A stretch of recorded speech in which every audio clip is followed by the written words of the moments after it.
There was a highway robber, a thief, very famous at his time. He was in love with one girl, and he had the habit of sneaking into her house some way and watching her, observing her for some time. And in night, he would go and attack caravans, Hajj caravans, travelers, and he would strip them of their property and their wealth and their belongings. He was notorious to the extent that a lot of the caravans most of the time would change route to avoid that area.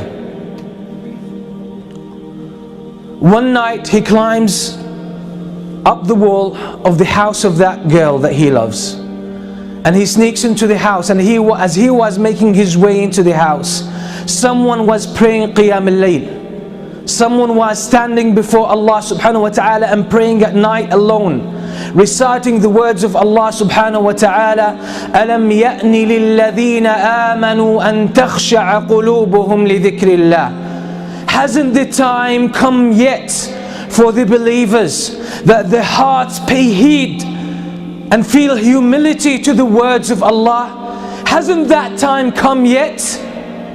And the words shook him and grabbed his heart, and he was moved deep inside. It hit a chord. He started thinking about these words, and he forgot the main reason why he came to this house. And the only response that was on his tongue, his spontaneous response was, Bala ya Rabbi qad an. Indeed, my Lord, the time has come. And that moment he changed.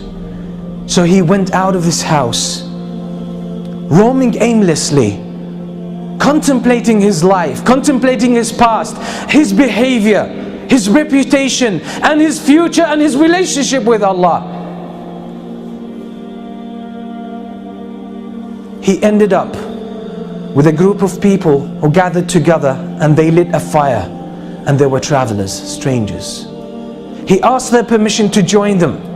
He sat with them, and they were disputing whether to spend the night there or to carry on their journey. And one of them said, we should stay here because there's that famous thief, that famous robber. That's his area, and if we carry on traveling, he might jump on us, and we'll be in trouble. So let's spend the night here, then we will set off in the morning.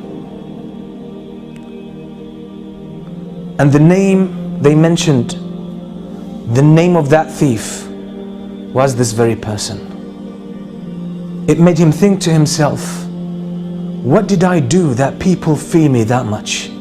What kind of curse I have become to humans, to humanity, that people don't even feel safe about their lives and about their property because of me.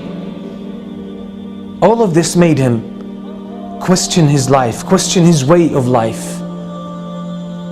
And then he made the decision that I will change because it's my responsibility. It's not someone else's responsibility to change me and set me on the right course. It's my own initiative, and if I don't take it, it might never happen, and I will face the consequences on the day of judgment.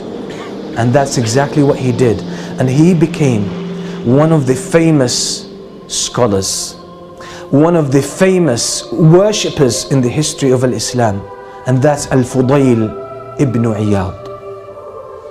That's the story of Al-Fudayl ibn Iyad. Until today, the books that talk about our relationship with Allah subhanahu wa ta'ala, how to purify ourselves, how to become better Muslims, better believers, have dozens of his beautiful statements full of wisdom. Who was one day a thief, famous one. What does that tell us? Is that it's our responsibility to change. Life in general is about change. The whole story of life is a game of change. You will never be the same person next year. You'll be different. But the question is, which direction have you taken? That's what Imam Shafi'i used to say. There's no standstill in this world. There's no standstill in this life. You can't stay who you are. You're either moving forward or going backward. So if you are not keen about moving forward, you'll find yourself going backward. Because if you don't change yourself, Shaitan is working full time to change you. That's his vow. That's the goal of his life. He dedicated his whole life for you, just to destroy you, to make sure you end up in the hellfire. So if you don't counter that, his momentum will carry you, or you will get carried away, and he will take you in the direction he wants.